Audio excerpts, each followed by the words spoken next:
Well, Bassem, Piers. it's good to see you. It's good to see you too. Last time, obviously, we did it remotely. Yes. You were here. I was in London, and you complained that it was an unfair situation. You couldn't see me. Your earpiece kept falling out. Yes. So I thought, okay, fair enough. I hear you. I got on a plane. I flew 6,500 miles. And not only that, we're doing it in somewhere that is very familiar to you. It's the Comedy Store in Los Angeles, where you performed many times as a stand-up. So I've done my bit. You did. But actually, this is not the first time we meet in person. No. We did originally in London last year. And I know that many people are watching this for the first time. I would know this, but like I would really love to tell the story of that moment because I was having a tour in the UK and Europe, and I was doing my English stand-up. And one of my, advertising promotion plan was to come on your show. So my agent called me, it's like, Bassem, you're going to be on Piers Morgan. I said, damn. It's like, what's wrong? It's like, well, Piers Morgan blocked me on Twitter. I did. And he said, like, what did you do? I said, well, during January 6th, the insurrection, you tweeted something about it. And I was so angry at what's happening. And I remember you having you and Donald Trump in a picture. And I said the guy who had Donald Trump with him, whatever. And then I used, like, very harsh words. And, of course, you blocked me. And then I said, like, does he know? I don't know. Does he know? I don't know. Does he know? I don't know. So I walked into the studio, and the moment I was like being seated and they're preparing before we go on air, and you said, "Oh, hi, Bassem. It seems that you have more followers than me, but it seems that I blocked you. Why?" And I told you, and then we said the story on air. And it was funny because I made the joke, I was like, you have always been standing against cancel culture, and you just canceled me on Twitter. But we agreed that this is not canceling because this is your own space and you're free, but now you're unblocked me, and we're here. And we're here. And it was, and actually we agreed about January the 6th, by the way, just for the record. Yeah, I was done about you, maybe you weren't surprised. I was completely staggered by the response globally to our interview several weeks ago. Were you taken aback by the scale of it? Yes, of course, but I understand why. For many years, the media covering the Middle East has been showing a certain point of view. I'm not going to say bias, but I would say it did not allow certain voices from the other side to be heard. And that is why you see the frustration. Whenever you speak to people in the Middle East, they tell you the same thing. They're not very happy with the coverage of Middle East because our voices are not heard. Now, I am the least qualified person ever to talk about this conflict. And yet, just because I relate some of the talking points that we say and we hear the whole time, people felt heard. And when people have this feeling, they're happy. They have this response. They say, like, oh my God. For the first time, the West are actually hearing our point of view. Some of the point of view might not go well with other people, but at least we have a conversation. And I think that is the reason why people reacted that way. It's such an incendiary subject matter. I've never seen social media so ablaze with hostility on both sides. Did you actually, as well as enormous praise from the Arab world, did you also get criticized by some parts of the Arab world for not going perhaps hard enough? Oh, you didn't do that, you didn't do that. The thing is, this is like, you're damned if you do, you're damned if you don't. Right. If you don't speak up, why don't you speak up? If you speak up, you didn't speak up enough. If you're done, why are you do? If you speak up too much, oh, you're taking all the attention on you. And I love that fact because people always who accuse people of being the center of attention, they are actually not very happy that the attention is not on them. This is actually like a rule on social media. But yeah, there was a backlash, but there's also a backlash from the other side, which I mean, here and other comedy clubs, I worked with people from all kinds of different backgrounds, Jewish, Christians, Muslims, Arabs, atheists, all kinds of people. And there are a lot of people who went into my socials like, oh, so you're a terrorist sympathizer now, And I think it is important to have a nuanced, deep, interesting, intelligent conversation. A lot of people waiting for this are kind of like, yeah, Bassem, bury Piers, show him. And this is the problem with the news today. The problem is the news today, it's not about the news anymore. It's about the people giving you the news. So it becomes a show, a circus. Two gladiators in the Colosseum, two pigs fighting in the mud. And this is why people don't get anything out of it. It's a circus. You know, one of the things I heard a lot was, who is this guy? And they weren't talking about me. Sometimes I wonder. Now, obviously, you're very, very well known in the Arab world. You're known as the kind of, they called you the Arab Jon Stewart, and you're well known in America, but you weren't that well known, for example, in the UK.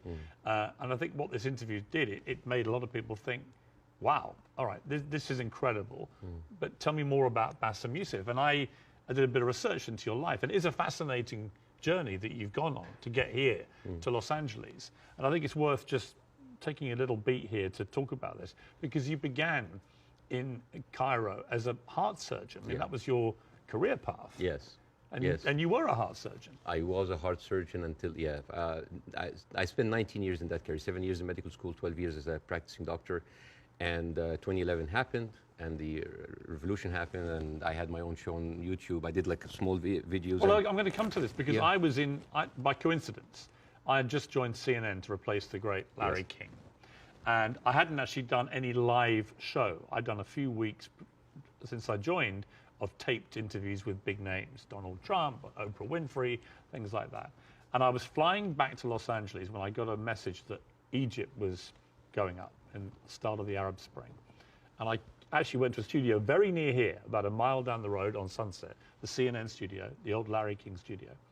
And I went live for the first time, and it was about the Arab Spring, and it was about what was happening in Egypt. And at the same time, you, in Egypt, were actually in Tahrir Square, helping wounded protesters, actually medically treating them.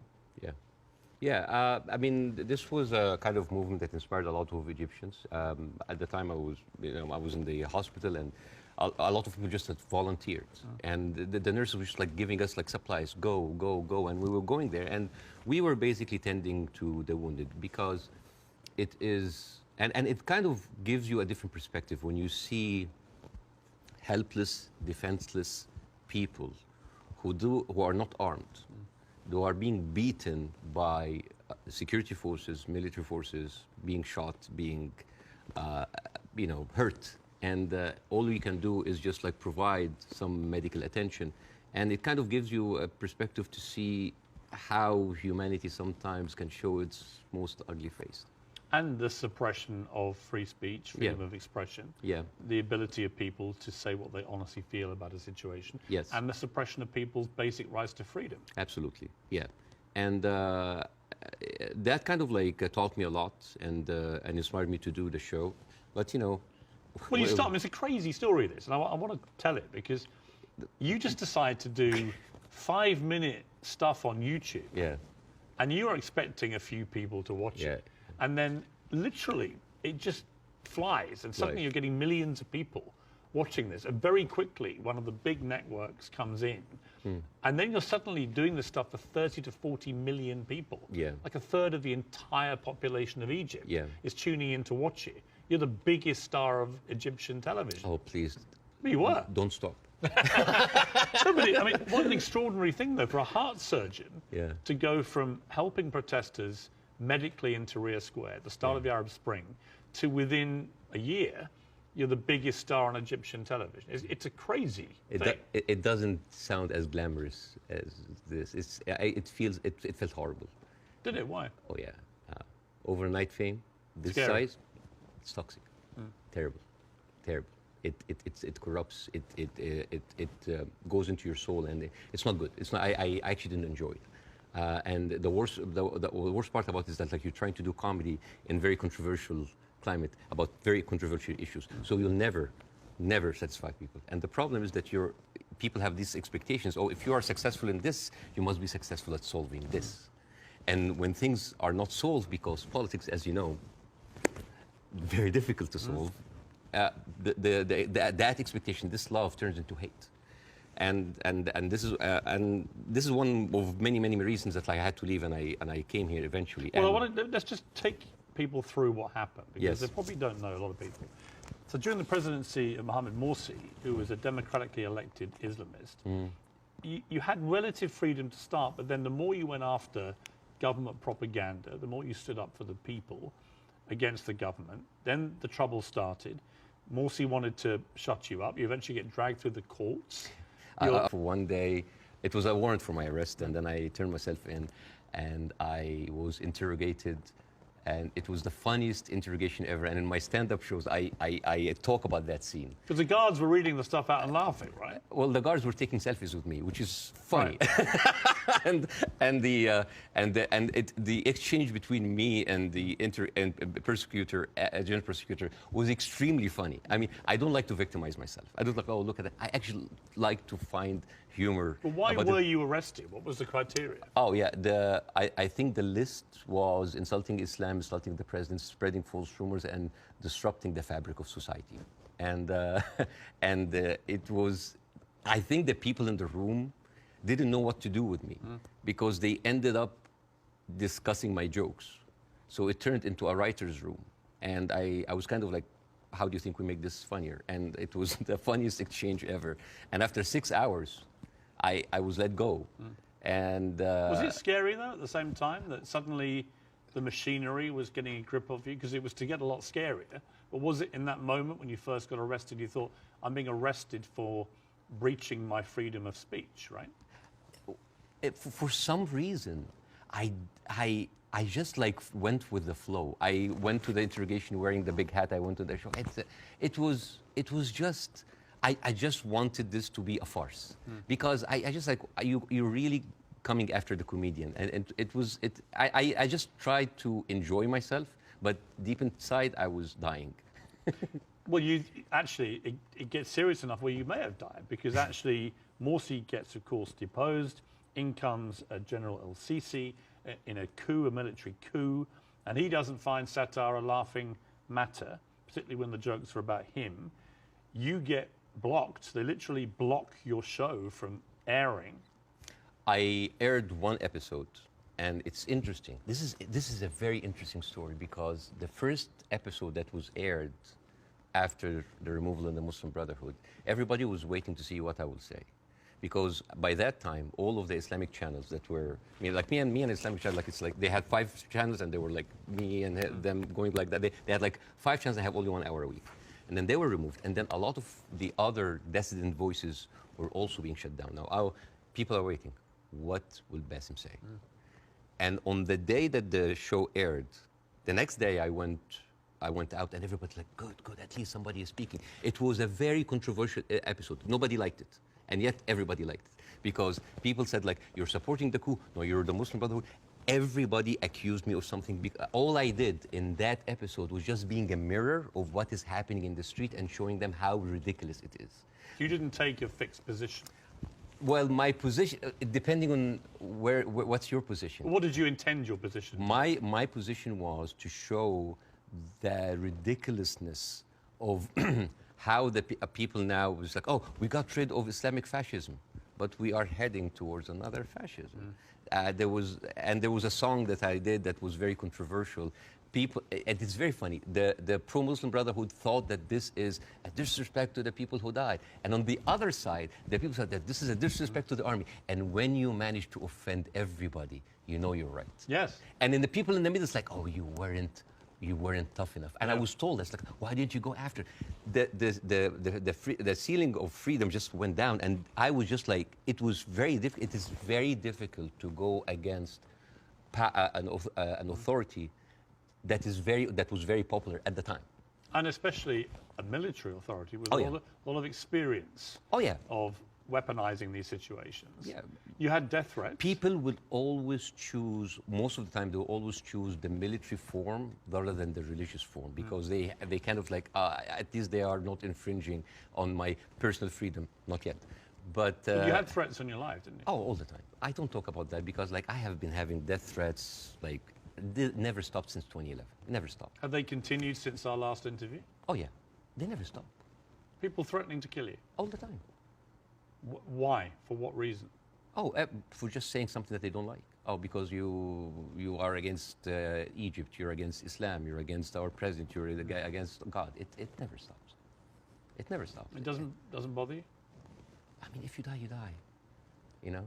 If you die, you die. I mean, since when, whatever, like, no bodyguards deflected a bullet. You know, maybe the guy who was with Ronald Reagan. But Yeah.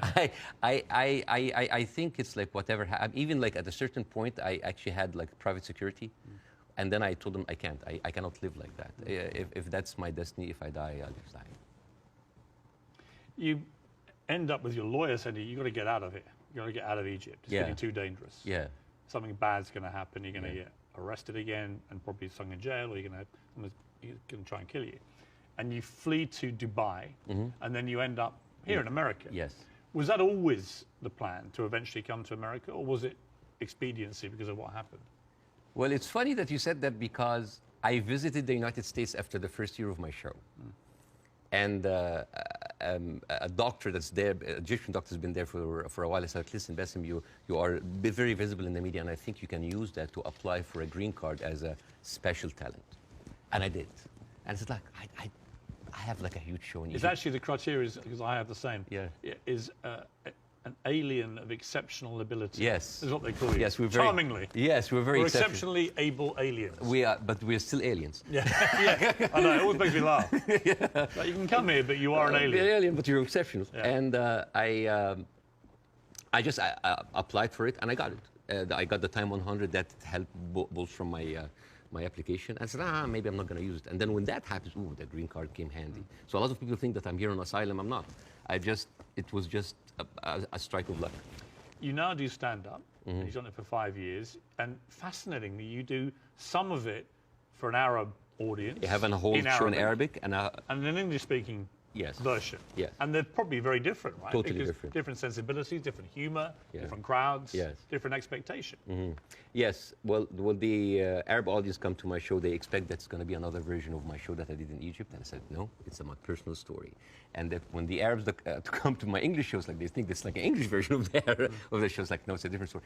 Even then, this weekend, right before I met you, because of our interview, I sold out Arizona. Really? Yes. And I stood, and the first thing I said, like, who here came because of the Piers Morgan show? I was like, I was like, boy, you're gonna be disappointed because this is not about that. But isn't that amazing? I mean, that shows the power of that interview. Yeah. Resonating even in Arizona here. Yeah, because I don't want to succeed just because of a trending moment of time. It is the same show that I've been working and perfecting, and like any stand-up comedian in the United States, your dream is what? Is to sell you special to platforms like Netflix or HBO, and you want to get there. Because for me, that was like a rebirth. Because I thought like everything was lost. I came here, I had nothing. The first 3-4 years, it was terrible. The first 2 years I was doing stand-up. Oh, I bombed hard. And I went home crying. I said, like, I'm not going to make it. And then suddenly I have already a tour. I mean, even before our show, I already had a set tour. And now I'm having like this ability of like talking to people with different languages, talking to all these different languages. The show that I did in Arizona had an incredible mix of Arabs and Americans. Amazing. And they came here and they completely, and there a lot of them came, they were Palestinians. And they came with like the Palestinian flags and the keffiyeh, and they thought, it's like, guys, it's like the way, laughter, being good at your job is in its way a way of resistance. Because when you laugh, when you show people that, hey, they have Arab people here, and they are, by the Arabs and Palestinians population in Arizona, one of the most established population in the United States. Arabs in the United States in general, they are like professionals, doctors, engineers, professors. Even the Uber drivers, they are probably were like an engineer or someone very established there, but he had to have like a step down in order to come here and survive. So, I mean, we hardly come find like illegal aliens here or people like came in that were not qualified. So, and this is the problem of, this is why the reason people were very happy of our interview, because because part of the hate on both sides is that we see the news from a different perspective.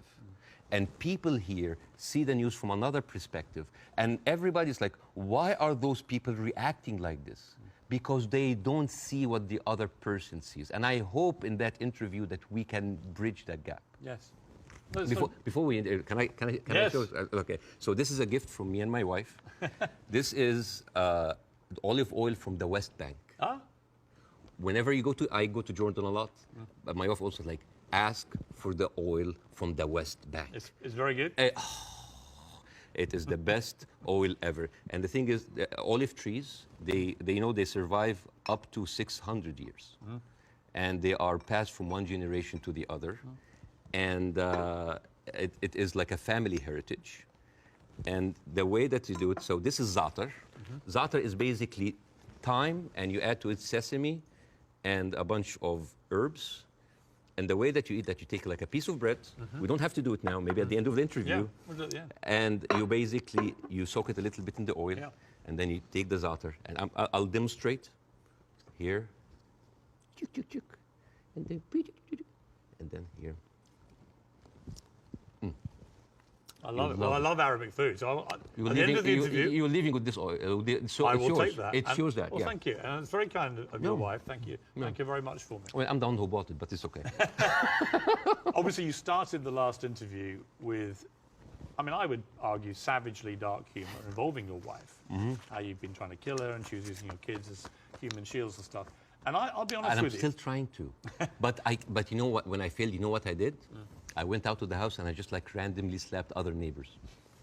So, it's interesting. By mistake. Now, this time I'm ready for you, okay? This time I'm ready for the humour. Oh, you're ready, okay. No, but it's interesting because last time I was very taken aback. And I remember thinking, as you were doing this right off the top, I remember feeling very uncomfortable, unusually uncomfortable, and thinking I didn't know how to react to that. I didn't know whether I was supposed to laugh or be silent, and I sort of ended up sort of slightly grimacing, half laugh and listening. And then I realized it was very powerful what you were doing. It was satirical, but it was savagely satirical and extremely effective. And that's why I think the interview did so well. But I'm not going to pretend that I found it easy to listen to it or to react to it, because I didn't. You know why? Because all I did was just take the talking points that's been in the media, not just for after October 7th, all through the conflict. It's always like, we need to kill it. All right. You need to kill 5? No, kill 10. You need to kill some? No, kill all. This is what satire does. You take reality, flip it on its head, exaggerate it, and then you can see how sometimes very uncomfortable and even sometimes stupid that sounds. Because I was just reacting to whatever the media is telling me. It's like, oh yeah, okay, let's do it. There's no pushback. So suddenly, the person who's proposing the most extreme measures is like, oh, we'll take it. Oh, no, that's too much. So that was like a very simple technique. I just took the talking point and just exaggerated. It was devastatingly effective, I think. Yeah. First, before we go any further, how is your wife's family? Because she is half Palestinian. Yeah. Are they okay? They're good. They're good. They are safe for now. Yeah. As like the last week, there was no internet, as you have. Yes. You know, I saw you tweet at the IDF. It's like, how can they know? You know how many views that tweet's had? Nearly 40 million. Yeah. Me just saying, how are they going to see this message if you've cut the internet off? Yeah. I'm wondering if the IDF's like, why aren't the Palestinians liking my tweet? Because they don't see it. Right. No, but I thought that was a perfectly correct assessment of it. Yeah. But the reaction to that tweet I did was enormous, as everything is in this thing. And I had a lot of people say, finally, Piers, you get it, right? Finally, you get it. And I wanted to say, listen, I'm trying to reach a place where I get this, but it's an incredibly complicated issue for someone who is not Arabic or Jewish to poke their head into. And I've had to cover it as a journalist for a long, long time. I think I said to you before that I was editor of a Daily Mirror in England when we opposed the Iraq War, for example. So, you know, I have taken stands on this thing. On this one, I find, and I'm going to be completely straight with you, I discussed this with Jordan Peterson this week, and he did a pretty incendiary tweet in which he said, give them hell, Netanyahu, enough is enough. And he was actually very self-reflective about that in the interview we did this week, where he later issued a 20-minute video, because he said sometimes a one-line tweet can be unnecessarily inflammatory to people. Much better to take time to explain it. Here's where I've got to with this conflict now. I viewed what happened on October the 7th as an absolutely appalling atrocity, a terror attack of unimaginable horror. And I absolutely think that Israel has a right to defend itself from the people who committed it, Hamas. And I've questioned for the last 3-4 weeks, what is a proportionate response? And I have said repeatedly, I don't know the answer. I want people who have a view to have a view about that. And I'll ask you again, about where you think we are with this. I also acknowledge that Hamas live amongst civilian population in Gaza, and therefore if you do what the Israelis are currently doing, which is a ground offensive into Gaza, a lot of civilians are going to get killed. And at what point does that become disproportionate or even illegal? And I don't know the answers to those questions. And I have a moral quandary because my instinct is to say that Israel has no choice but to respond to what happened in a very forceful manner. I understand why they want to eliminate Hamas altogether.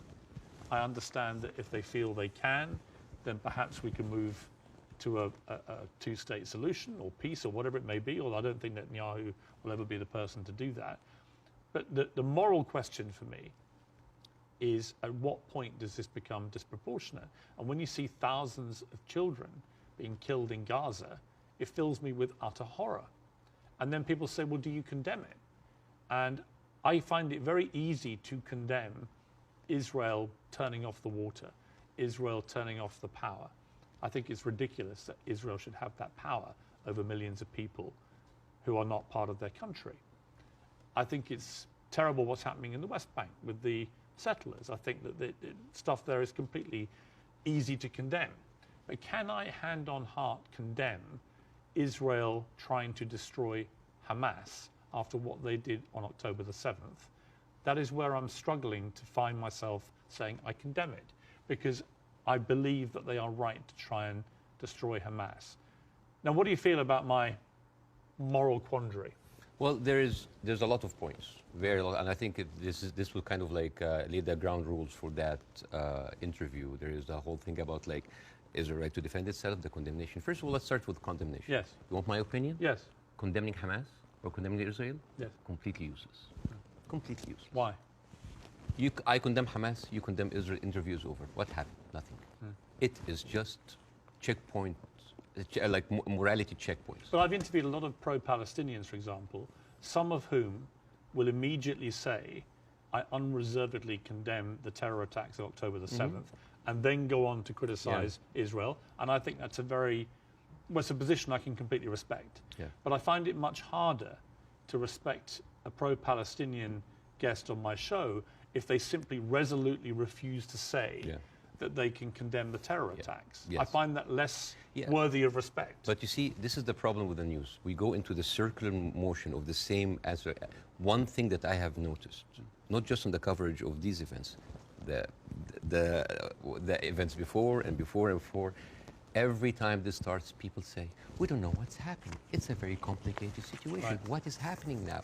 And for me, as a viewer, if a conflict that's been there for 75 years and the media with all this technology has been covering it and we hear the same exact words, we don't know what's happening. It's complicated. It's a very complex. That is a failure of the media apparatus. That is the failure to themselves and for the audience, because why every time this happens, it seems like it is happening from point zero. And I think to help understand that, I will get to the October 7th. I will get to the condemnation. I will get to the self-defense. But I think maybe we can we have like all the time in the world, and we can discuss, this interview could be a bookmark, landmark for maybe looking at that conflict in a deeper way that nobody had gone there before. We have the views, we have people waiting. Yes. You know, as I said, I'm the least qualified to discuss that, but it's an opportunity to use it. I'm not massively well qualified myself. Yeah, both of us. Look at us. I'm an Irish Catholic. I mean, look at us. Yeah, two privileged people. One white white wannabe, discussing the most complex conflict of our history. But I want to start in a totally different area. I want to start with anti-Semitism. Yes. I think it's an important issue. Yes. I think there is a rise of anti-Semitism in the world, and I think this is very dangerous. And I, as a Muslim who has been through events where there were terrorist attacks somewhere, and that reflects on us, I can completely feel that. Since what happened, I had text messages from the Jewish friends, are you okay? Are your wife's family okay? And I was texting them, are you okay? And I think it is very important to agree on the language, because the word anti-Semite has been used and abused, and most of the time not for the good interest of the Jewish people.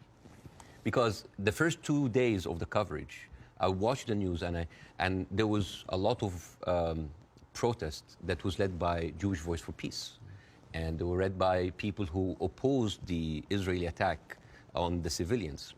And I remember quite well, many of the Republican representatives in Congress came out and they were calling these the global intifada, the global jihad. I love it when they say jihad. They sound like a horse. Jihad. It's very funny. Or they say, like, these are, and I quote, Iranian-backed jihadists. And I said, wait a minute, but most of those people are Jewish.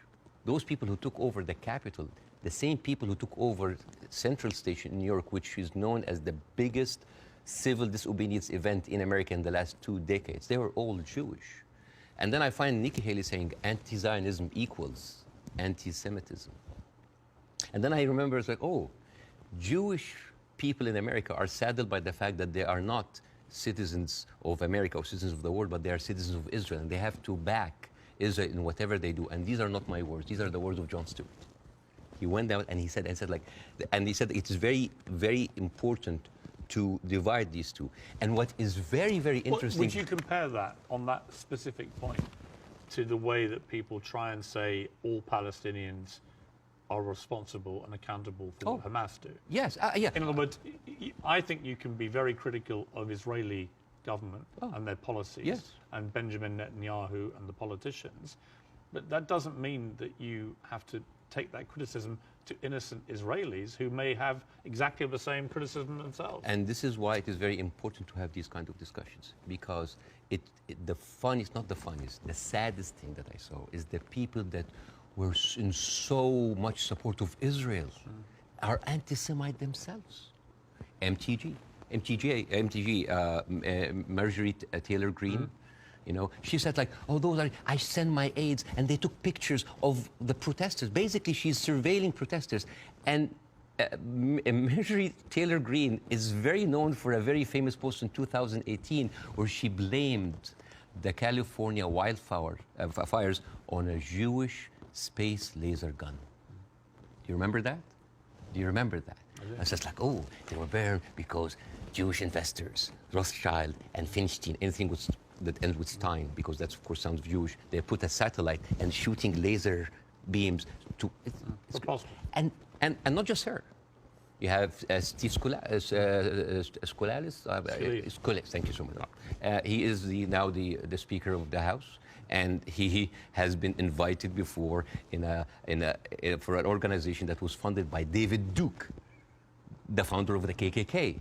You have Kevin McCarthy, who is the former minority speaker, leader of the Republican Party in the House, and he accused Jewish billionaires of rigging the midterm. So how come those people are accusing us of anti-Semites? So here's the thing. So let's go to the equation that Nikki Haley put on Twitter.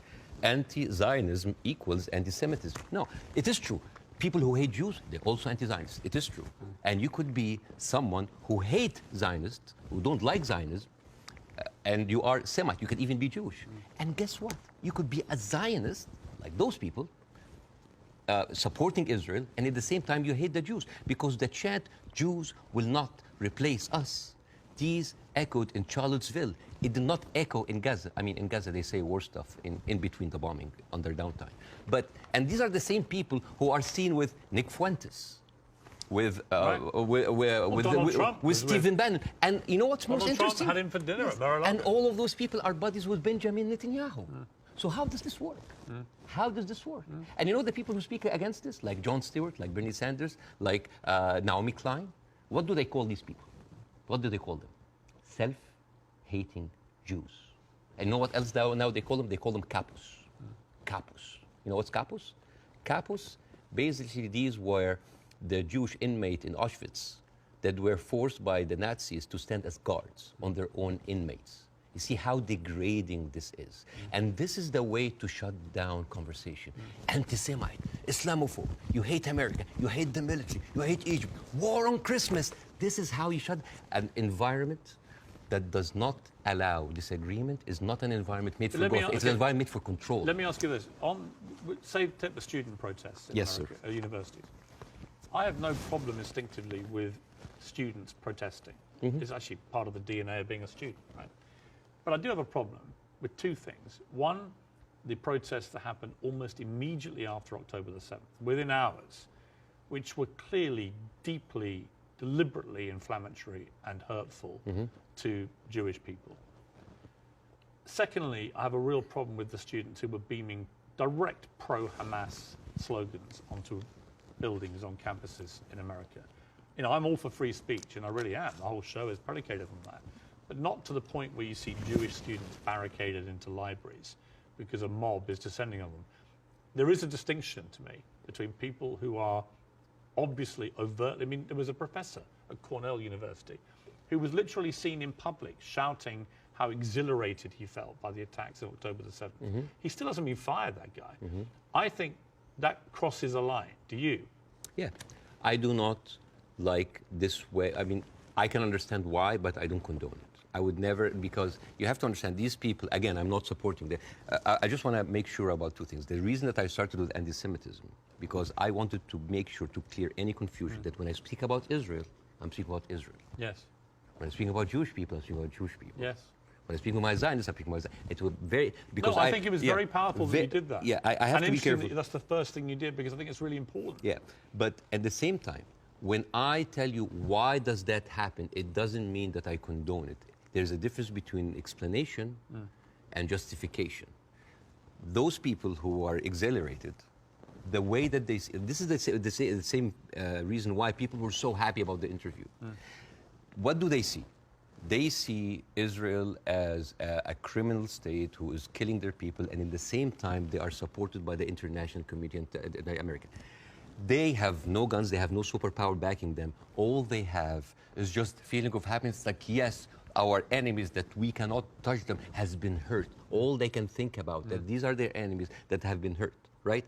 I'm not condoning this, but again, like when people were celebrating terrorist attacks, you know, against Western targets. Of course, I don't condone that. But why? Because those people has been, from a very young age, what have they seen? They're not being heard by the media.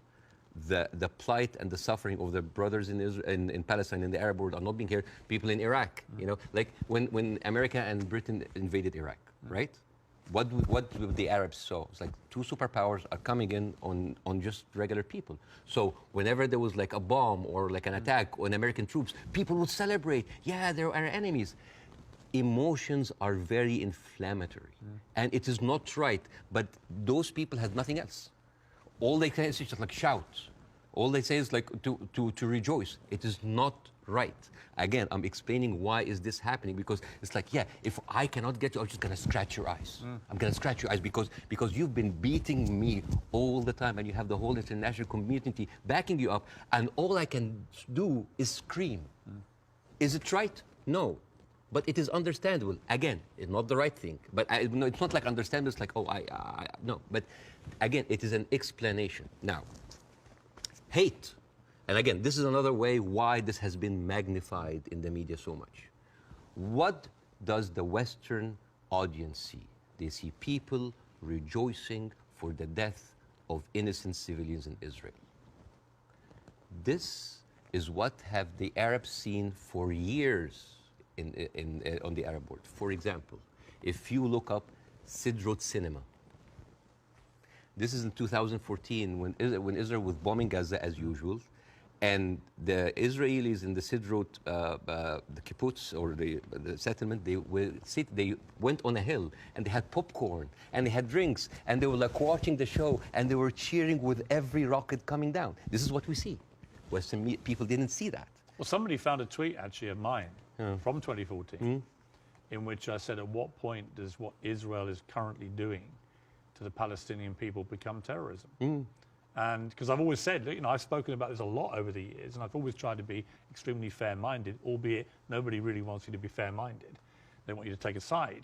But that was clear that my thinking back then was that they were absolutely overstepping the mark. Absolutely. But again, to the point of rejoicing. No, I know what you mean. Yeah, but like if you, for example, Google the wedding of hate.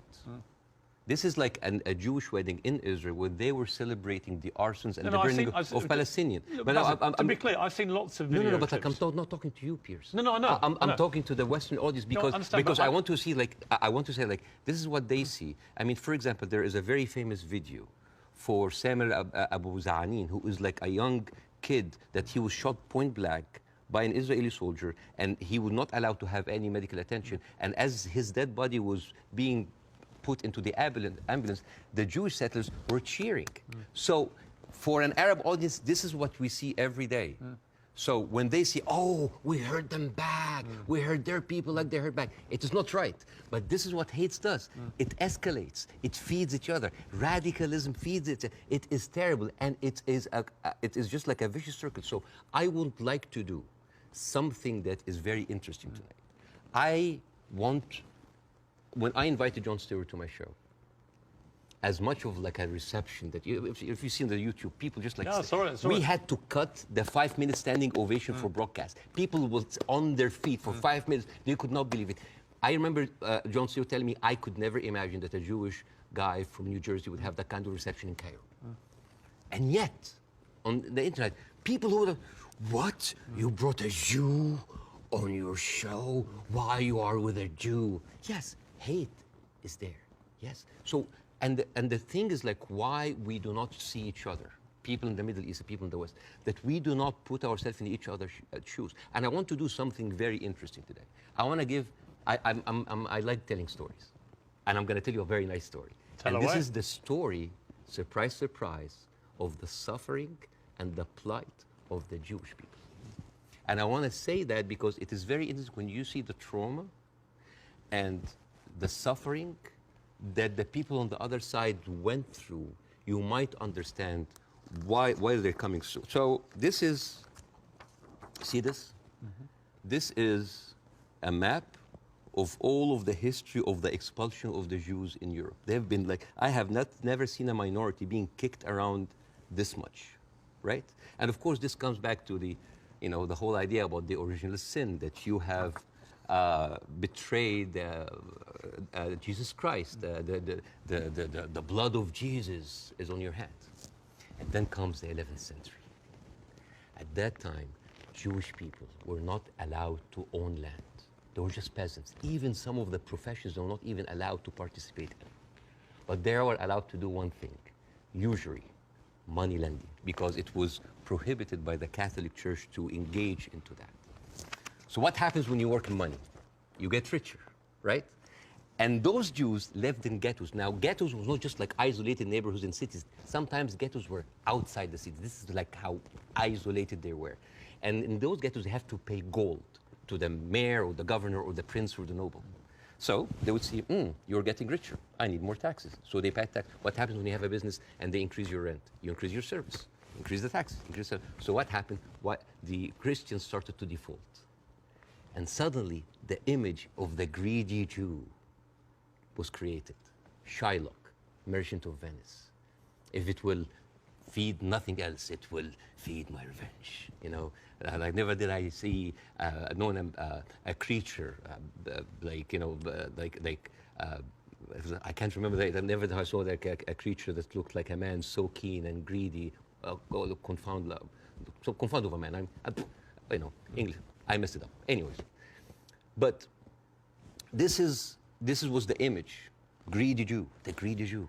This was created because of their conditions, and it became worse in 1095, when Pope Urban II called for the first crusade to go and save the birth of Jesus from the unbelievers Muslim. And this crusade did not kill a single Muslim. You know how many people they killed? 2,000 Jews. Because it's like, wait, the non-believers are all over there. Why? So they went to it's called the Crusades of the Rhineland. So they went to the Jewish community because, hey, we own the money, so let's kill them better than paying them. And then came the plague. And then all of the things like, oh, they're killing babies, who would do that to a baby, And they accused them of poisoning the well. This was the kind of oppression that the Jewish people went through. Fast forward 19th century, there was like the Eastern Jew in Ukraine and Russia, and there was the Western Jews in Europe. Those people in the East, the Eastern Jews, had to immigrate because there were pogroms and they were like, kicked out.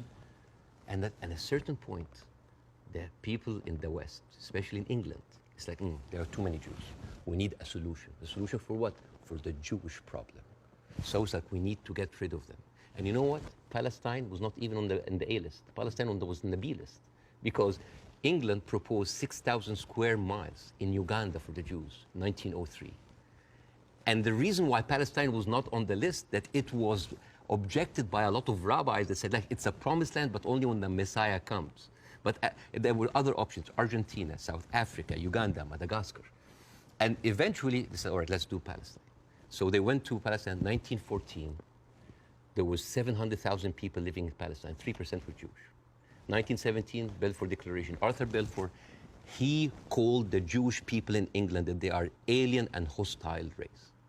And the thing is, the only Jewish member of the parliament, of the English parliament, Lord Montague, he objected, said, like, these are British citizens, we should not kick them out. So they pushed them, but it was not going fast enough. Came the Nazis. And then it was not about the solution anymore. It was the end losing, the final solution by Hitler, because he needed an answer for the Jewish question, die Judefrage.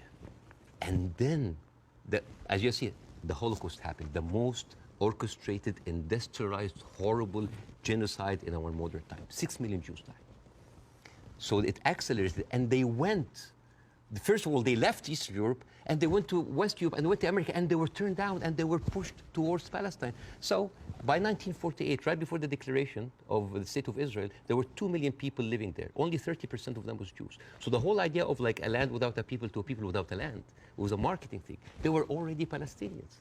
So suddenly, from our perspective, the Jewish problem is not a Jewish problem, is not a Middle Eastern problem, is not an Arab problem, it is a European problem. It was pushed on us together with the guilt, because now we are the anti-Semite. Now we are the Jewish hater. And not just that, they took land. So people look at this like, why are we even, we had a lot of refugees coming in. And during that, there was a lot of, as you know, Zionist militia, the Aragon, the Haganah, all of these people were killing Palestinians. The famous massacre of Deir Yassin. You're talking about the atrocities of October 7th, it's horrible. But in the Arab mind, there is Deir Yassin, where there is an incredible movie called Tantoura, Tantoura, where the Israeli members of those militias, they talk about the atrocities that they did, including opening up the pregnant women's bellies and having bets if the boy inside is a boy or a girl. It is one of the most horrific, and they talk about it, some talk about with regret, and some talk about with pleasure. We did that, right? So you have even King David. I think your Prime Minister, Mr. Sunak, was there. And if I was British, I would question this. Because as you know, King David was bombed by the Aragon militias. 91 British soldiers died. I don't know, if I was British, how come my Prime Minister would have the nerve to stay in that hotel? I mean, you know, the ghost of the 91 British soldiers, that must be haunting for them. You see? So when you see all of that, and you see that suddenly, overnight, 1948, there were 1.5 million Palestinians, half of them, 3/4 of them were overnight pushed into refugees. Yeah. And this is why it's called the Nakba, the catastrophe. So now we have all of this building up into the minds. And suddenly this was like a conflict, a hate, a problem that we didn't have to do anything with. This was basically pushed on us by the Europeans. You see? So this is why it is important to say that. And I'm not saying that just like, oh, let's wipe out the state of Israel, let's like push them in the sea. No, but it's important when you talk about the conflict, that you talk about the root causes, right? No, there was like a vibrant Palestinian culture happening over there. And right now they are erasing this culture. Suddenly I'm thinking of like Israeli feta cheese, Israeli hummus. Oh, that's an insult. Israeli hummus. Come on. I mean, take the land, but leave the hummus, man. I mean, come on. I mean, that's not fair. You are someone who's always spoken against culture, cancel culture. Right now, a whole culture is cancelled. Let me ask you this. Jonathan Friedland is a top Jewish journalist for the Guardian newspaper.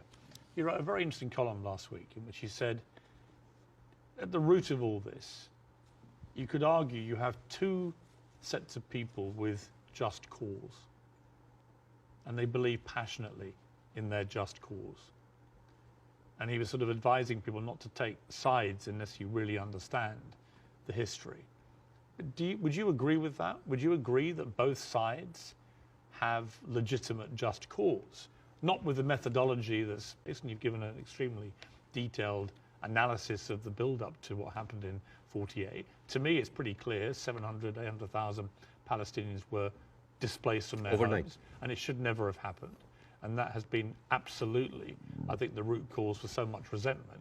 But can you, at the heart of this debate, agree with Jonathan that you could argue there is just cause on both sides? There is a cause on both sides, but I'm walking on a tightrope here because I'm not a Palestinian. Yeah. But from the Palestinian point of view, there's a lot of people. I mean, there are 2.2 million people living in Gaza. There are 3.5 million people living in the West Bank. There is 350,000 people living in East Jerusalem, and there is like 6 or 7 million people living outside. Those people, the Palestinians that were pushed out, they do not have the right to go back. Right now, if you meet Palestinians, you'll see them wearing a necklace with a key. That key is their house that they were kicked out from in Yafa and Haifa. You know, like my wife's family comes from Ramla, which is 50 miles from Gaza. And according to the law, those people have absolutely no right to go back. Even if you are a Palestinian with an American passport, they give you hell in order to go in. And yet, a Jewish person born anywhere in the world, born in Poland, born in Ukraine, no question asked, he can jump on a plane, land in Israel, and get the Israeli citizen and take a house that most probably belonged to a Palestinian. So it is not just like, it is an ongoing injustice that has been happening. Now, I mean... Where would you criticize, if you're being fair-minded, where would you criticize from 48 onwards the behavior of the Arab side? Well, put yourself in the Arab side. At 1948, you constituted 70% of the population. Suddenly, the UN is giving you 48% of the land, right? Not just that. I mean, the Arab regimes, because they did terribly. And see, this is the thing. Like, Arab nationalism at the height of that, these people feed on each other. You know, because it's very, very important to have a problem. Oh, it's Israel. And for Israel, oh, it's the Palestinian. It's a very good distraction. I mean, sometimes I feel that like the Palestinian cause is very useful for both sides to stay there as attention because it's always a way to reflect.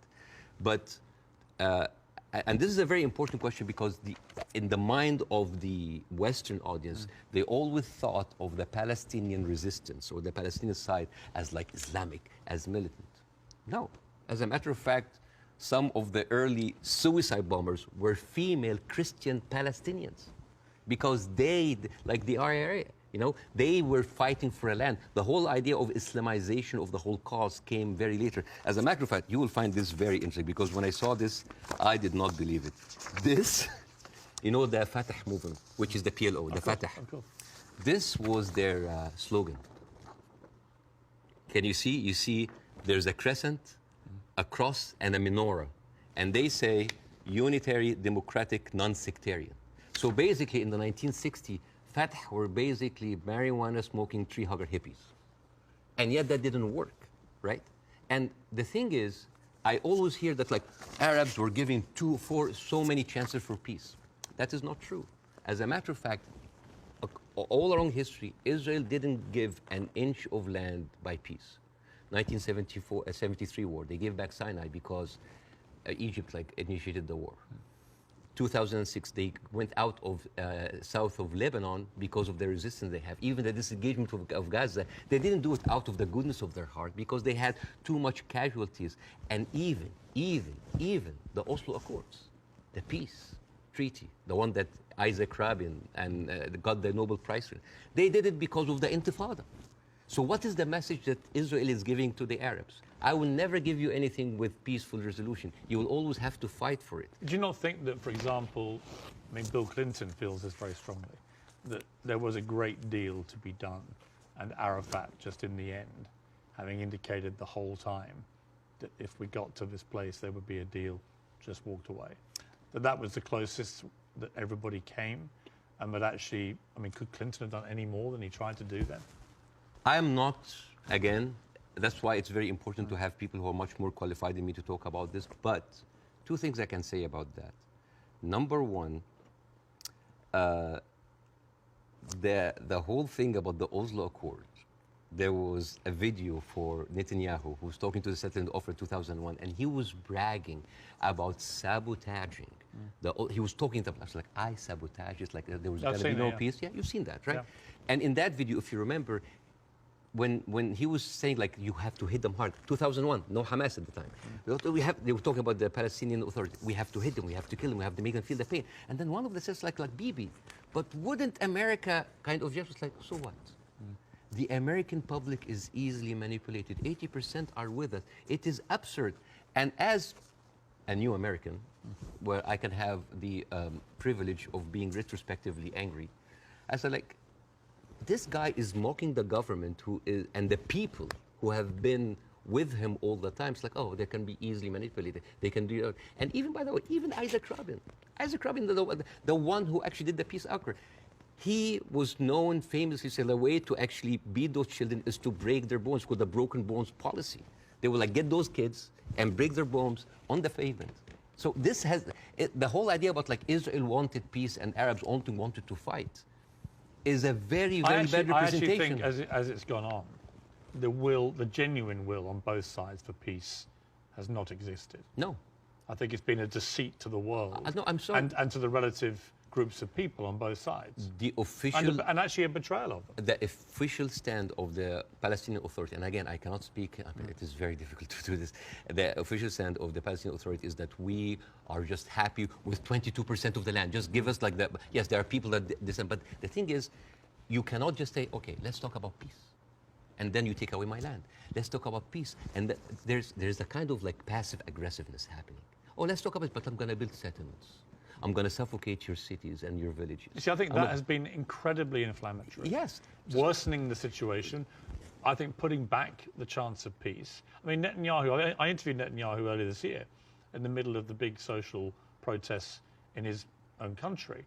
And I couldn't understand what he thought he was doing, except that it seemed to me political expediency, that he had to get power, again, he had put a bunch of right-wing headbangers into his cabinet who have incredibly bad records, speak in an incredibly incendiary way about Palestinians, for example, and that he did this for power, and then he launched, because they were pushing him to do it, a ridiculous assault on the integrity of the Supreme Court, the independence of the Supreme Court. And many Israelis rose up. So Netanyahu has become, to me, a big problem. Right? And the people, all the polling shows that. Israeli people are very unhappy with Netanyahu. I don't think he's ever going to actually want to forge peace. And in fact, I think he was instrumental with Hamas in wanting to keep them in power, because he felt that that would create the split with the Palestinians, with two political groups, and that would be good for Israel. And it was leaked in a Likud conference in 2019 that he was bragging about giving Hamas money because this is a way that we can keep Palestinians divided, and yet we'll never have one. So this is a guy who was... But look, we can agree about Netanyahu, I think. No, right? But not just Netanyahu. There's a book... And I would say most of his cabinet. There's a book called The Fear of Peace. It's by Moshe Zimmerman. And he's an Israeli historian, and he said, like, the average Israeli citizen does not have a vision of peace. Because for 70 years, this is a country that has been, the war has been going on for, they have been expanding because of war, the military is taking over. So the whole idea of peace is not even there. It's not just Netanyahu. Like you have, I remember you have interviewed Naftali Bennett. Yes. And I think you tweeted that like that was like a very kind of reasonable take. Yeah. I don't think I said reasonable. No. Yeah. But like Naftali, he went after Queen Rania, and he called up shame on Queen Rania. No, I didn't say reasonable. I just said this. I did a fire emoji. Yeah. Yeah. I just said that what he was saying. Yeah. I mean, I was going to ask you about Queen Rania, and let's ask about since you've raised it, because Queen Rania accused the West of a glaring double standard. She said, "This is the first time in modern history there's such human suffering, and the world is not even calling for a ceasefire. So the silence is deafening, and to many in our region, it makes the Western world complicit." Now, other people said, well, okay, if you feel that strongly, why aren't you taking in any Palestinians? Why is Egypt not taking Palestinians? Why does the Arab world want to constantly attack Israel without actually offering any place to go for the Palestinians. And what do you say to that? That is exactly what Israel wants. And that is exactly what might actually starts Third War III. This is the war solution. These are their lands. And then suddenly take them. Why? So they've been basically kicked around from their homes. And now another country should take them? You see what will happen? Imagine this. Now, and because Israeli official has been talking openly about this. It's like, why don't they just go in Sinai? Why they go? You know what would happen? Those people are going to be pushed in Sinai. And with any population, 2 million people, they are living in refugee camp. What do you think will happen? Unrest, chaos. And then after a few years, the Western media will come with their cameras like, oh, look at those Arabs. Oh, they're killing each other. Oh, Israel is good that they got rid of them. And then they will go to the West Bank. And suddenly those 3.5 million people push into Jordan. The whole idea, why does Jordan take them? Why does Egypt take them? The same question. Europe has 44 countries. Why don't they take Israel? America has 50 states. Why don't they give them Florida? I mean, we seem to complain about Florida the whole time. Why don't they just like give Israel? The whole idea was like, oh, you're Arabs, you're all the same. No, no, no. Because what will happen then? So Israel will move into Jordan? That's like, oh, Saudi, why don't you take the Jordanian? So this is not a solution. This is not a solution. Bassem, I hear you. I'm not taking a position either way. Let me ask you directly. But I want to say something about what Queen Radia said. Okay. The whole idea about like the West. Yeah. I think that in 3 weeks, Israel morally corrupted the West like no other. I think the West will have a lot of time to recover because for years, the West has been telling us, oh, look, we're liberal. We're all about human rights. All are equal.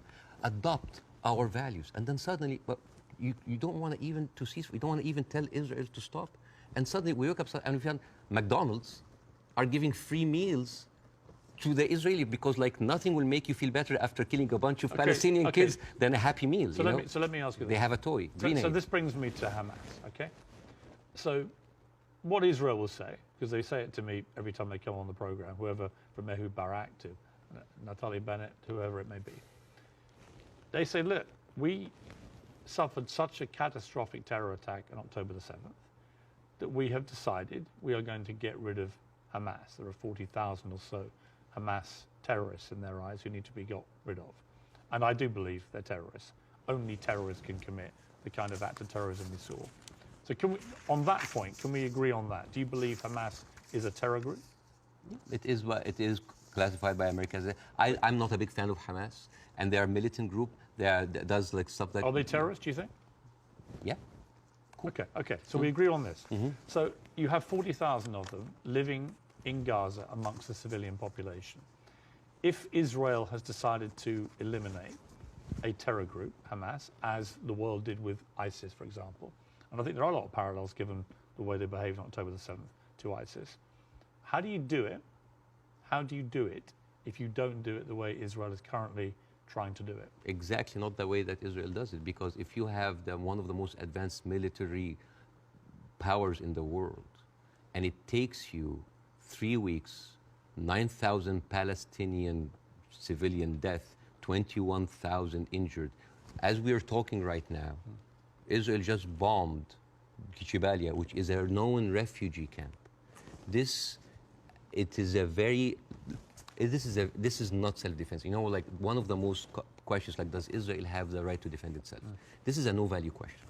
This is a no-value question.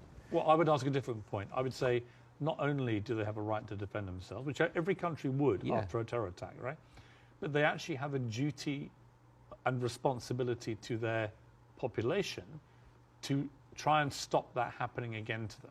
They've been doing... And I do understand, and I agree with that. Yeah, but here's the thing. If it takes you all of that time, all of these civilians, to take out a few hundred guerrilla fighters... We don't know how many of the people who died. We don't know. It doesn't matter. Yeah, but Bassem, you don't know and I don't know. We don't know, but right? like... We don't even know if the casualty numbers are correct because they're all coming from Hamas. And we should believe Israel? No, not necessarily, no. I don't believe either side. But here's my problem with Israel. But here's my point.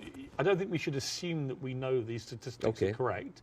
I don't think we should assume we know exactly how many children are being killed. We do know a lot have been killed, so the moral argument remains the same. But we don't know how many Hamas terrorists have been killed in the last 3 weeks. We just don't know, do we? So basically, we're dealing with a very incompetent military force that has been sucking America dry for years, and then they cannot do the job. But how else do they get rid of Hamas? Not like that.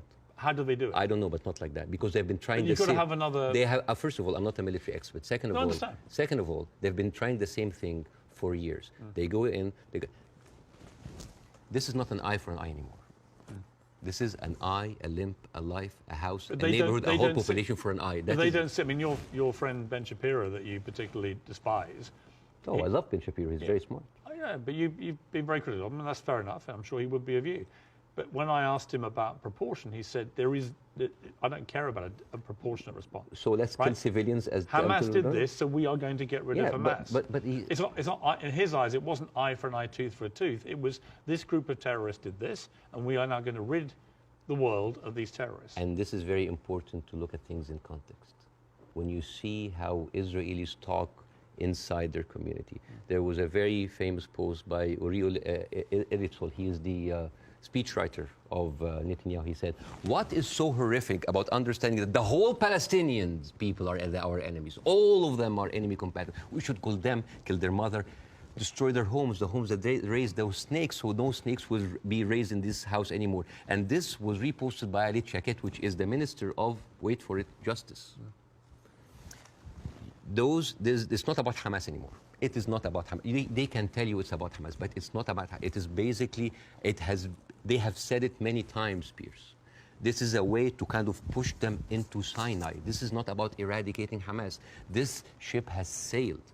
I am sorry, but anybody who still believes that this is about Hamas is stupid, because I don't agree with that. Really? No, because I think. But why there? I'll tell you why I don't agree. There are like 100 people. I think any country that suffered the kind of terror attack that Israel suffered, with the kind of death toll that occurred that day, 1,500 plus people, grandmothers, kids, young women being raped, kidnapped, beheaded, it's been reported, and so on. Well, you can raise an eyebrow. I mean, they found a young woman's skull, right? But what about the babies that were beheaded? Well, there was a report, and you and I had this discussion on air. You falsely quoted me, and I wanted to clarify that with you in person.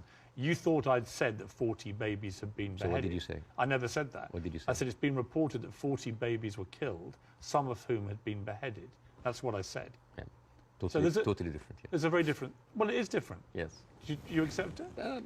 English as a second language, so they're different things. Of course, yes. Between saying 40 babies have been beheaded and 40 babies have been reported to have been killed, including some. So where are those beheaded babies? Well, apparently journalists are being shown utterly horrific footage. This comes to a very important question about credibility. Again, I'm not condoning what happened in October, but I'm not a journalist. But as a journalist, wouldn't you take anything that an authority would say with a grain of thought? Yes. Especially if this authority have a long history of lying. And I'm just going to give a few examples. 1996, they bombed Kana. It's a refugee camp. They killed 106 people. Despite that they knew it's a refugee camp. They said, maybe it's a one-time off. 2006, they bombed Kana again. 2014, they killed 2 teenagers at a checkpoint. They denied, as usual, but CNN was there. So they said, we have to say it. 2018, they killed a medic, a Palestinian medic, and they fabricated a video showing that it's someone else, that he was a human shield. And then can I just finish? Yeah, but I do want to respond. And then 2010, they killed Ahmed Oraiqat, denied it, then said it's okay, it's us. 2021, they bombed the media office in Hawass, it's not us, but no, I'm sorry. And then 11th May 2022, Shireen Abu Akleh, a reporter, your colleague, she's Palestinian, American citizen, she was shot in the head. And they provided forensic evidence and even a doctor's video that it was not them, it was Islamic Jihad. How can I expect to believe this regime, especially if the president of Israel comes down with this ridiculous thing? Have you seen that? No. He said, okay. This was reported by Sky News, and it was the funniest thing I've seen so much. This was a Colin Powell moment, but like the cheap edition.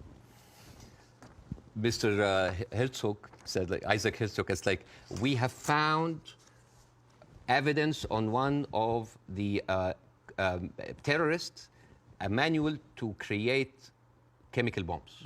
And then he showed this, And it showed, and this is, so I just want to say, why would a foot soldier go into enemy with like a manual to chemical bombing? It's like, is that BYOB, bring your own beer, bomb? It's crazy. And what he like have like local ingredients to make, and then this is like, this is a manual of Al-Qaeda, of course, conveniently written Qaeda. And let me read it to you in Arabic because this is funny. Which basically say, this is basically like a catalog for self-improvement for mujahideen. I didn't know that they have life coaches. So this, and you know what Sky News said? It's like, we cannot confirm or any of this, but we will show it anyway. So let me respond. So this is like, this is a lying government. So let me respond. Yes. I do think the Israeli government has lied. All the time. Right? I do think they've lied. I'm not going to dispute that. I do think they've been caught lying. I do think they've said things that turned out not to be true. I also think that 2 weeks ago, a hospital was bombed. Yes. And it was immediately... Who do you think did it? Well, I'm going to tell you what I think. Hamas immediately tell the world it was an Israeli airstrike and that 500 people were killed and that the hospital had been destroyed. And then as the next couple of days go by, the hospital is relatively undamaged. The car park was obliterated.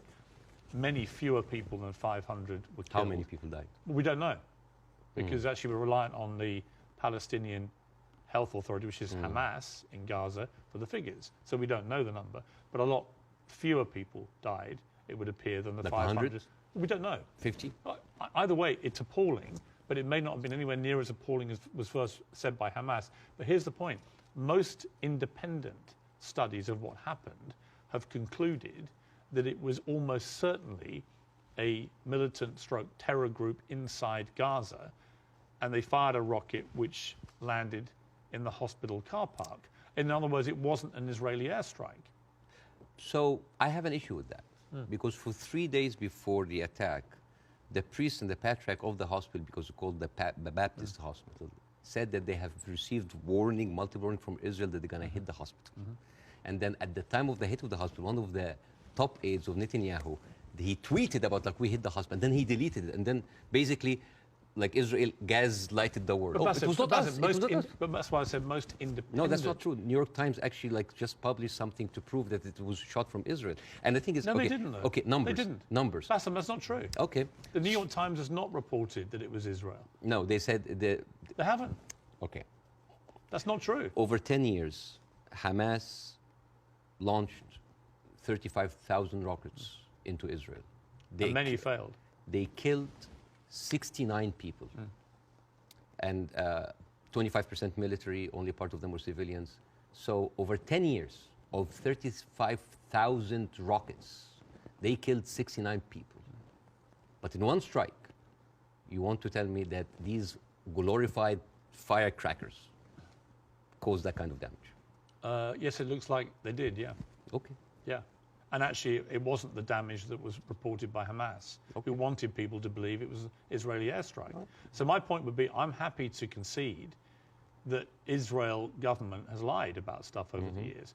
But I'm absolutely certain as well that Hamas lie all the time. Why are we holding a militant... I believe, from all I've read, I believe they lied about the hospital. Why are we holding the militant terrorist group to the same standards as the best because and only democracy in the Middle East? They happen to be the ruling party in Gaza. So they're not just a terror group, they are a political group as well, a political party.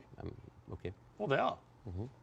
So the question again comes this, and so far you've ducked it, so I want to ask you one more time. We can both agree that the scenes in Gaza right now are horrific, because I do feel that. But I don't know how else Israel can eradicate Hamas than the way that they're currently trying to do it. Do you have an alternative for them? Well, again, we are locked in the same thing, what can we do now? But we don't look at what was happening over there.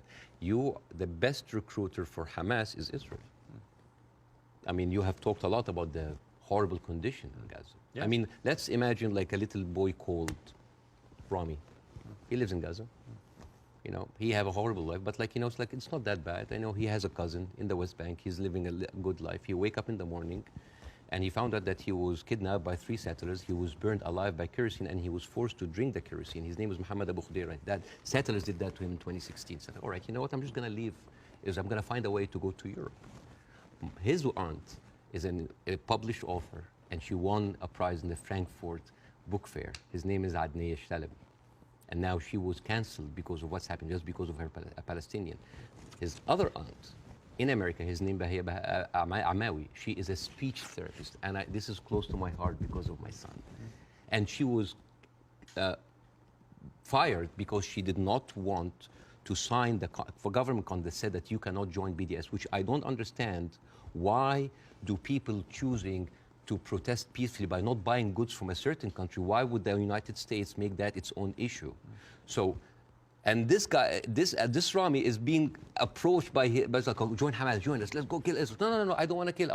I'm going to live in Gaza. It's a life, but 97% of water is not good for human consumption. Half of the population are anemic. Even the is not being treated, and it goes into the shores of Israel. It's like, oh, those Palestinians. It's horrible. Yeah. So, and then he wakes up in the morning. He doesn't think about killing Jews the first thing in the morning. He thinks about being there at 5 o'clock at the first 50 people in the line for bread, because if he doesn't, he will miss the food for his family. And he goes back, and he finds a message saying that we are going to bomb your house. He comes back, he loses his whole family. Now, tell me, what is a proportionate response for that?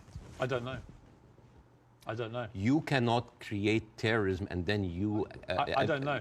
You have, they have created this. I don't know is the answer. But Bassem, let me ask you this.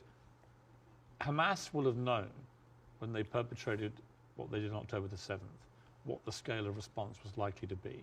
How does that help the Palestinian people I don't know. that they are supposed to serve? I don't know. The wheels are already set in motion. But it doesn't, does it?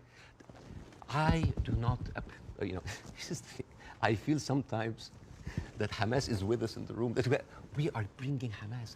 Who has the power in this equation? Who has the fourth largest and strongest military power?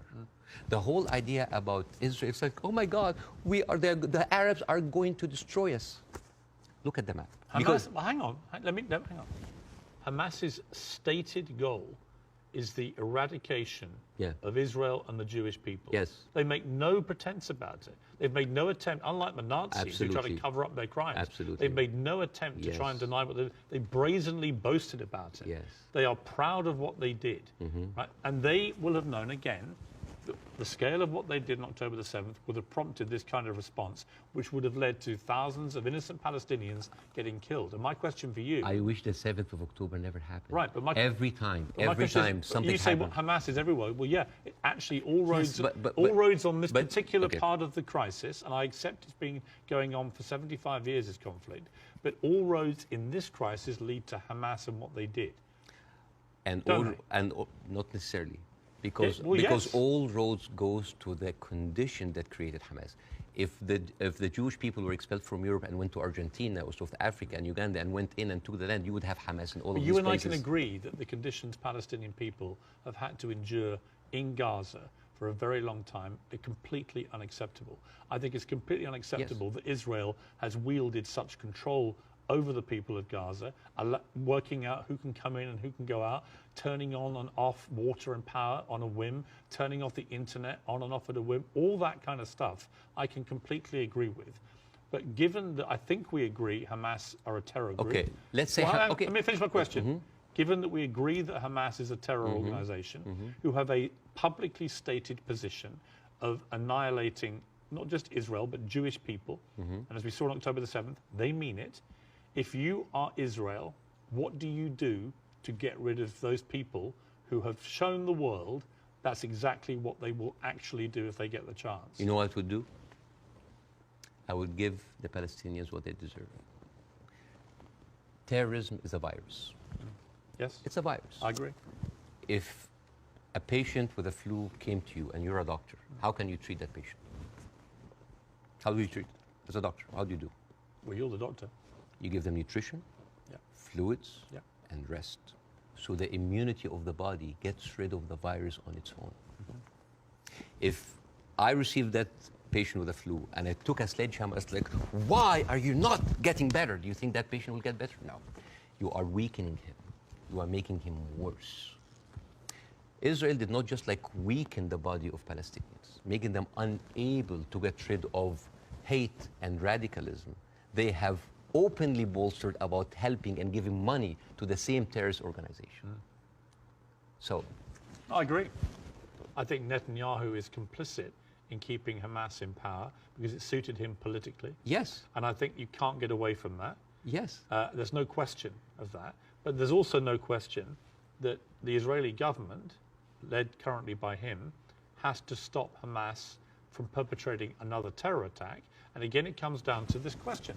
What do they do to get rid of Hamas if it's not what they're doing? I don't know. But like as an Israeli citizen listening to this, how come that my prime minister bragging about giving money to the terrorist group that he is using right now to eradicate a whole group of people and yet using them as an excuse? Isn't that weird? This is like but I can agree with this you is about like that. Tony Blair being like found like giving money to Al-Qaeda or ISIS and then going to fight them. How does this work? How does this work? I agree. How does this work? but Bassem, I agree with so you. yeah, it's a terrorist attack. And Israel is funding them? I mean, this is in the words of Benjamin. This is the thing about Benjamin Netanyahu. He brags about that stuff. So this is a circular question. Yeah, but I agree with you. Hamas is to blame. Who created Hamas? Who's helping them? And who is allowing for an environment for that kind of hate and destruction of Jewish people to aspire? And the thing is, there's something very important to the Western audience here. They think that Israel is a small, tiny country between the hostile Arab countries. The biggest military power in the Arab world is Egypt. They have a peace treaty. Their neighbors, Jordan, they have a peace treaty. Saudi Arabia, Emirates, either like have like full relationship or like on the way of normalization. The only people that, even Syria is not like even like they didn't launch like a single bullet. The only two crutches that Israel has is like Hezbollah and Hamas. A few militant, thousands of militant. Sir, is that really formed an existential like threat, especially if I know that over 13 years, only 69 Israelis were killed? I would say. Would that really wipe out Israel? Is Israel that weak? I think if you have two groups of people who are ideologically wedded to your destruction as a state and as a populace, and you're constantly firing rockets, as Hamas have done for over a decade now, then that cannot be acceptable. You have to stop that, right? These are terrorists who've now shown on October the 7th their true colors. They don't just talk about wanting to kill all Jewish people. They are going to do it if they get the chance. So I don't believe Hamas can possibly stay in any position of authority in Gaza. I think that would be ruinous for not just the people of Gaza, but also for Israelis. So if you're going to get rid of them, which many people think on both sides is inevitable and should happen as a consequence of what they did, the big question is, how do you do that? And I don't know any other way other than the way Israel is currently doing. Hence my personal moral quandary about this. So if a terrorist takes over the Empire State, instead of taking him out, we bomb the whole Empire State? Well, that's the question, isn't it? Proportion. That is not even a question. Well, that was not even a question because that would be ridiculous. You talk about the normalization of the region. I mean, the theory that I most buy into, supported by recent, I think, Wall Street Journal reporting, that hundreds of Hamas terrorists had gone to Iran for training before this attack. Okay. It had obviously been very carefully organized, and so that is, I think, highly likely. But if you're Iran, and you're looking at all this normalization, and you're looking at Saudi Arabia being next, this is your worst nightmare. So a perfect time to commit an atrocity like this through your proxy of Hamas. Again, I'm not a political expert to know what is the background, but let me tell you. It's a likely theory. Is Hamas justified? Is all of the horrible conditions that Palestinians are living in, is that a justification for Hamas doing what they did in October 7th? Good. Do you think so? Of course not. Right. So we're agreed. No, of course. So let me ask you the question a different way. There is no justification what Israel is doing now. No Hamas, no terrorist attack justifies this. Well, because you have been there. No, but you have been there. You have stood against the Iraq war. Yes. And that is too much. Yeah, but here's the difference. You are killing a whole population. No, here's the difference. I didn't stand against them for that reason. I stood against the Iraq war because I did not believe we had seen evidence that Saddam Hussein had weapons of mass destruction. So we were fighting a war against a country and a despotic leader which had nothing to do with 9/11, as they were trying to claim. It was actually a lie perpetrated on the world, and the consequences were disastrous. 1 million people died. I mean, over 150 British troops died. My brother served in Iraq and could have been one of them. You know, the whole thing was a fiasco, a deadly fiasco. It led to the rise of ISIS and all the hell that came with that. So, you know, yes, absolutely, I fought that campaign against that war, and I wish I'd been successful. But the singular difference here is no one is disputing, least of all the Hamas themselves, that they perpetrated this attack. And I believe Israel has a fundamental right and a duty to defend its people from them doing it again. So if we can agree on that as a principle of a country that's had that kind of attack and how you deal with it, the question then becomes, how do you eradicate the people who did it?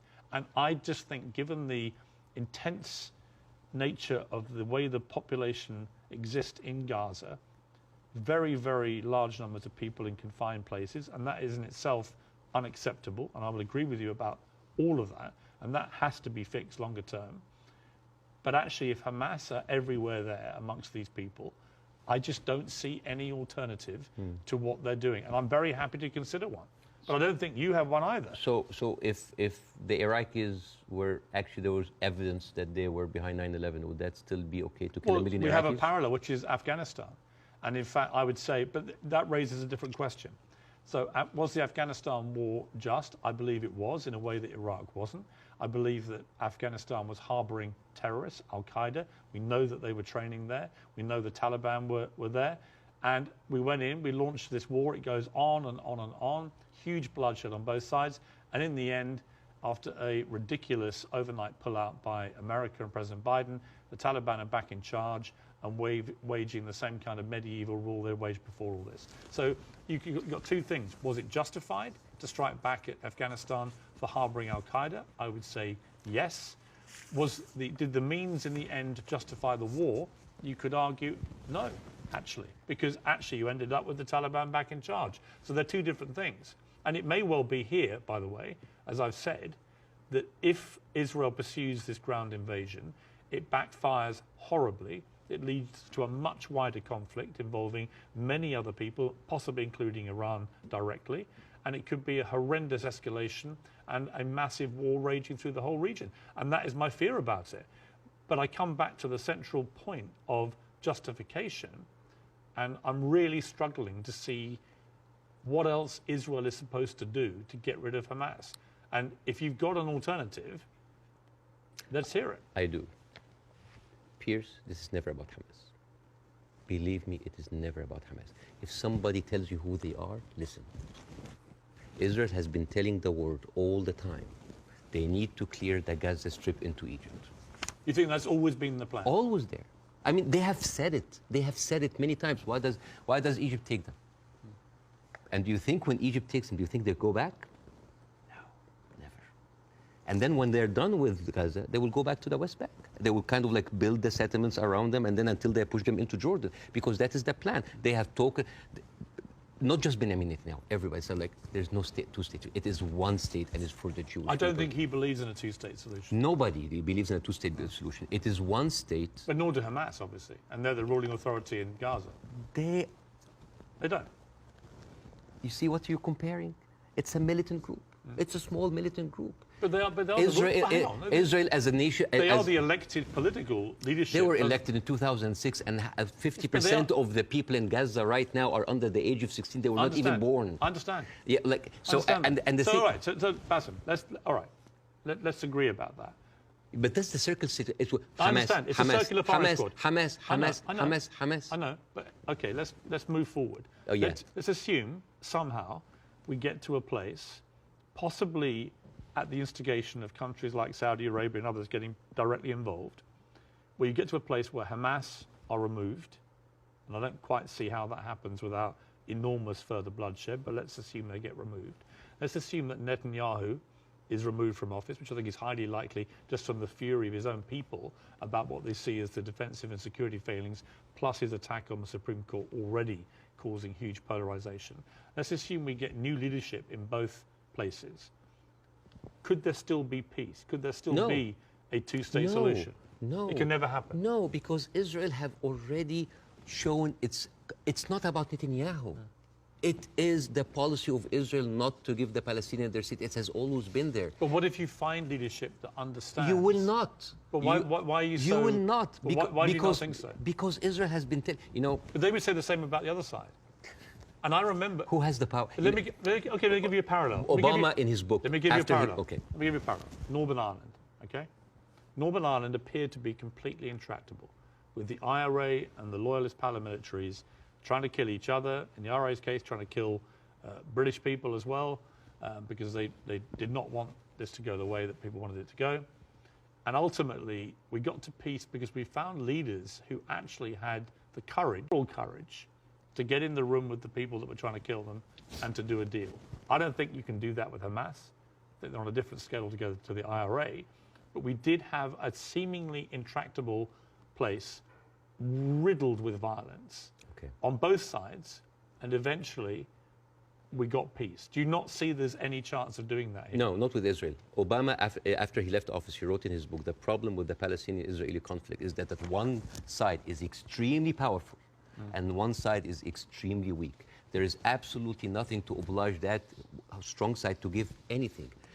All over the years, Israel showed you many times that they are not interested in peace. Leave Gaza. Forget Hamas for a second. The West Bank. What have they been doing in the West Bank? The illegal settlements did not stop a single day. No, they no. are and it's completely wrong. Yeah, but the thing is, it's wrong. I agree with you. But you see what they're doing in the West Bank right now? They are creating little Gazas. They are creating little Gazas. Yeah. And until they are like squeeze them. It's completely wrong. There is a hilarious documentary called The Wanted 18. It is like an Israeli-Palestinian co-production. And it tells about the incredible story about the residents of Beit Sahur. It's a Palestinian town next to the Nazareth. And they said they don't want to depend on the milk coming from the kibbutz. So they bought 18 cows. 18 cows. And they didn't know how to milk the cows or have a cow farm. So they were like engineers and doctors. So they sent people to kind of like to learn how to do the farm. So they bought the cows and they started to produce milk and they started to sell the milk to the villages. The Israeli authorities were not very comfortable. So one day the military government came in and was like, those cows, and I quote, constitutes an existential threat to the national security of the state of Israel. You need to get rid of them. And the movie goes about like the hilarious attempts of hiding those cows between the butchers and the houses. And in one scene, a cow is actually running and the Israeli soldiers are like running behind it and they corner it and they corner it and they're about to kill it. And you know what did the cow say? You didn't fall for this, cows don't speak. Yeah! But you know, it actually said something. You know what did it say? It said Hamas. But anyways. But you see, this is the ideology of the Israeli ruling party. They are not interested. They're not even allowing you to get your own cows. I mean, I want to discuss something that is very important because we have been talking about Israel being a democratic state, a secular state for all of its citizens, including its Arab residents, right? Wrong, yes. Wrong. 2018, there was a resolution that was offered in the Knesset that say that Israel should be a state for all of its citizens. That seems basic, right? That resolution was not even allowed to be discussed. It's like, wait, why? And the rebuttal was, Israel being the state of all of its citizens would threaten the character of the Jewish state. There is, I have a friend of mine, his name is Andrew. He's Palestinian Christian. They do exist. And his family comes from a town called Tarshiha. As many Palestinian towns, these would like, you know, have another Israeli town called Kafar Radim. It is a left-leaning town. They voted against Netanyahu by 70%. And they announced an auction to sell houses. And then they noticed that most of the applicants were Palestinians. They canceled the auction. Why? Because in each Jewish town, there is something called admission committee that can decide who can live in this town. Sounds like Jim Crow for me. And then they canceled. And you know what they say in the reason? They say, Kafar Radim welcomes all citizens of Israel despite their race, gender, or color. However, the majority of the town would like to preserve the character of the town as being Jewish, Zionist, and secular. How does this go together, secular and Jewish aside? You know, and this brings me to this picture. This is a very famous picture. You know, remember this picture? I'm sure you've seen it. Yeah. This, for the people who don't know, this from San Augustine, Florida, 18th of June, 1964. This was a white-only motel. And these are black activists who wanted to defy the law and jump into the hotel. This guy, he's the owner of that. His name is James Brooke, and he was pouring acid to scare them out of the hotel. His neighbor said that James Brooke was a victim because he was just following the law. And you know what James Brooke said? He said, it's not like I don't like black people. I just don't like them in my swimming pools. Now, if an official said that, wouldn't you say that this town has kind of a systemic racism? Yes. This quote was not said by James Brooke. It was said by Deton, the head of the Galilee municipality, when he said, I don't like Arabs. I don't just like them in my swimming pools. The town of Nazareth Elite, 2010, the Arab Christians in the town, they requested to set up the Christmas tree next to Nazareth. This is the birthplace of Jesus. And you know what they said? We cannot have it because non-Jewish symbols would offend Jewish residents. But this comes back to what you were saying at the start, which is about the hate on both sides. No, I'm not talking about the hate. I'm talking about this shining example that Israel won't tell the world that we are like the Western world. We are secular. I don't know if you know this, but they're not just like secular, like Christians against their own Arab. I'm talking about like Arabs with Palestinian, with Israeli identity. I'm talking about them being even racist against their own people. 1950, Yemenis immigrants that came from Yemen, and they were in the transition camp waiting to be transferred into Israel. Their kids were taken away from them and given to white Ashkenazi Jews because they were not white enough. But Bassem, what would happen if a Jewish person went to Gaza? Why would they go to Gaza? Exactly. Even I wouldn't go to Gaza. Exactly.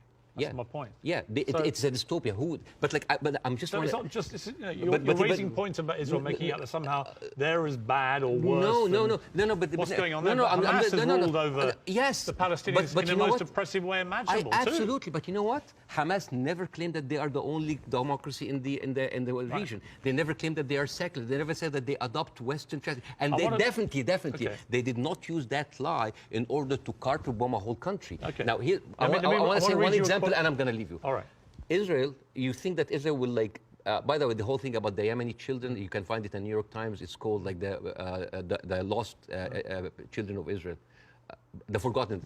But even when Ethiopian people were immigrated to Israel, Ethiopian Jews, women then report, 2013, that's not like 50 years ago, they reported that they were given against their consent and without their knowledge contraceptive shots so they wouldn't reproduce because they are the wrong color.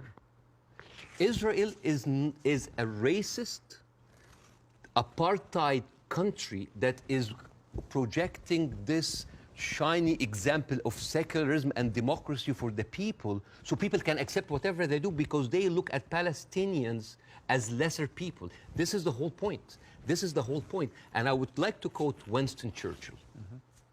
He had a quote that say, I don't believe that we have made a great wrong to the Red Indians of America or the black people of Australia because they were replaced by a higher race, a stronger race, a more world-wisely race.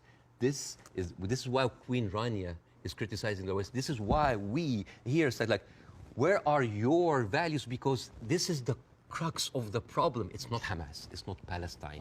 It is people looking at us as lesser human beings. Bassem? I don't dispute the characterization that a lot of the Israel administration look upon Palestinians as lesser people.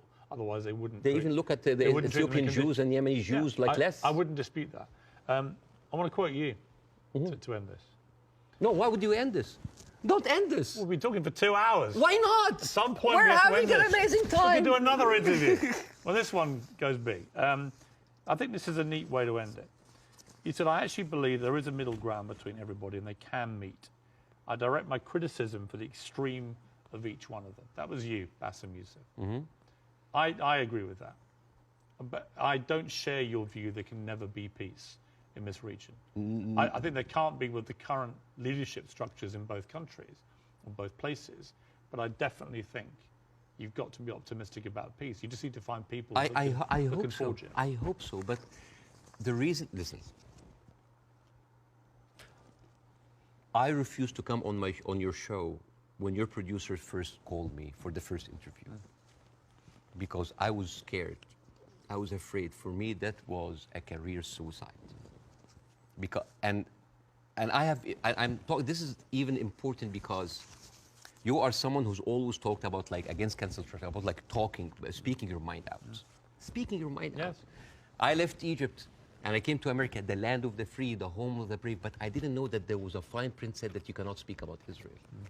I have issue with that. Israel is a foreign country. They're allies. Good. But you can speak about Israel. How many people lost their jobs? Even Bella Hadid. Bella Hadid, Bella, by the way, Bella She hasn't lost her job. No, but she talked about death threats. She's talking about like being silenced. Sure. By the way, Bella Hadid she's Palestinian. And you know who else? Gigi Hadid, sisters. I love the Hadid. They are with us. Yeah. Anyway, so. I know them both. They're very nice. Yeah, but the thing is, if you are that high and you cannot speak about it, and it's not about. It's Well, you like, can. You just have to. You can. I mean, I've spoken out about these issues, and you get shot at, not literally, but metaphorically, all day long on social media. But that shouldn't stop people from doing it. I'm just like wondering, as an American. You do? As an American, yeah. But like, I'm doing now because like the first interview went well. Right. I'm doing that because I want people to see that you can really speak up and not just get canceled, but get rewarded. My career is going fine. Yeah. It's great because I want people to have the courage. There should be no limits. I'm kind of like so confused as an American citizen why every American presidential candidate have to go and kiss the hand and bend the knees to AIPAC. This is a lobby that works for a foreign country interest. Why don't we have like a lobby for Saudi Arabia? It is they're giving us more money. You know the great thing? You can say that here. Yes. You couldn't say it in Egypt. That's why you're living here. Yes, but again, a lot of people feel the burn, the heat whenever they come down. If I was an American, I'd be going, all right, Bassem, all right, we'll take the criticism because you can do that in this country. And I'm happy. When you criticize the government in your own country, yeah, they drove you out. Yes, and that's why I came to America, to play the white man's game, to actually to pass this acquired white privilege to my children. But the problem it's not just a country of white people. But here's the problem. And the white man's game, the game in America is not a white man's game. It's a game that actually has a democracy and believes in freedom of speech. But there are dog whistles everywhere. You're not going to be put in jail for this interview. Or I can lose my career and I can lose jobs, and you know that. You know that. In Egypt, you could. No, here you can't. In Egypt, they arrested you. Here you can't. And they threatened you, and you would have probably ended up in prison or dead. Here, a lot of people lost their jobs because they spoke up. It depends what they say. Of course, but again, if you're Kanye West and you spew anti-Semitic garbage, I'm not. You're going to lose. You're going to lose what you have. I will never adopt that kind of point of view. But the thing is, there is dog whistles everywhere. As I told you at the beginning, you cannot just say it's like anti-Semites. Like, I mean, now, how come that the Palestinian flag is outlawed? By the way, it's outlawed in Israel. If you raise the Palestinian, you go to jail. And now they're saying like the Palestinian flag is a pro-Hamas. No, it's not a pro-Hamas. You know, I was doing a comedy show in Arizona, and a guy was like wearing like a kufiyya, like a scarf, and I took it, and I'm not like in hyperbole and like wearing symbols, but I just took it because like, why are we gonna outlaw colors and flags? That is absurd. That is not right. I agree. I don't think you should, but you should certainly outlaw Hamas. They're already outlawed. I mean, I'm not supporting them. They're a terror group. Okay. But the people with the power, the people who supposedly have the... And you should, by the way, I will say this, you should be able to criticize the Israeli government without being accused of being anti-Semitic. But I have in this interview repeatedly, and I'm not anti-Semitic. I just have a problem with all of what the Israeli government's been doing. And I have a problem with how any criticism to Israel by some circles here are considered anti-Semite. This is not fair. But a lot of the people doing it are actually anti-Semitic. Yes, but also a lot of Zionists are against Israel, that they hate the Jews. You know, we've discussed that. I want to end on a happy. But before that, I want to just like say 2 words about the media, which is, please. Sure. Mr. Zomlot, the Palestinian ambassador that you have, this guy lost 6 members of his family in an Israeli strike. And when he went on like some British news thing, he sat down and the lady told him, it's like, we are very sorry for your personal fund. I'm sure you don't condemn the killing of Israeli civilians. What?